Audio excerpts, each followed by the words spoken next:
Alors déjà, j'espère qu'ils vont passer un moment agréable et divertissant, à lire ce roman. Je voulais vraiment créer un récit avec de l'action, du suspense, des mystères, un petit peu de thriller et je voulais surtout mettre des scènes fortes, quelques scènes fortes, dont certaines avec une horreur, à taille humaine. Que les lecteurs soient choqués par la violence, de de ces quelques scènes. J'en ai vraiment une en tête et qui finalement, sont bien loin du monstre cosmique.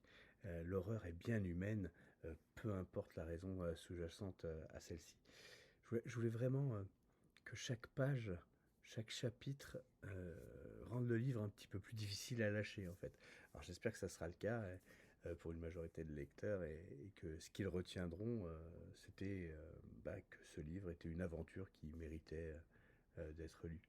C'est compliqué, en fait, pour moi parce que je fais partie de ces gens qui écrivent, qui créent, pour rechercher une part d'approbation, un peu d'amour, en fait, en quelque sorte.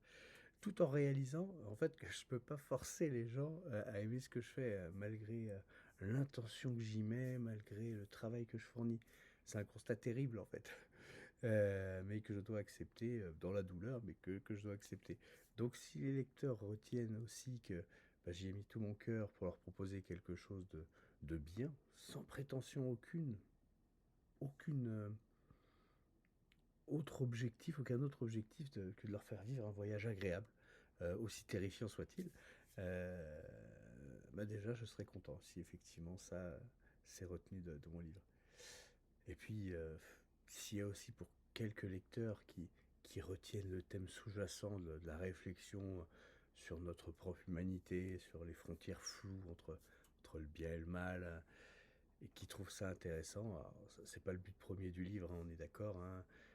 Mais si certains retiennent ce pan, eh bien, ça sera également une petite victoire pour moi, hein. Dans chacun de mes textes, j'ai toujours essayé de parler de sujets annexes, sous couvert de monstres, d'horreur, de sang, heu et de surnaturel. Heu, Les Rêves de Cthulhu, volume 3, Nakna ou Kshub, ne fait pas exception. Donc s'il y a quelques lecteurs qui retiennent ça, ça sera bien aussi.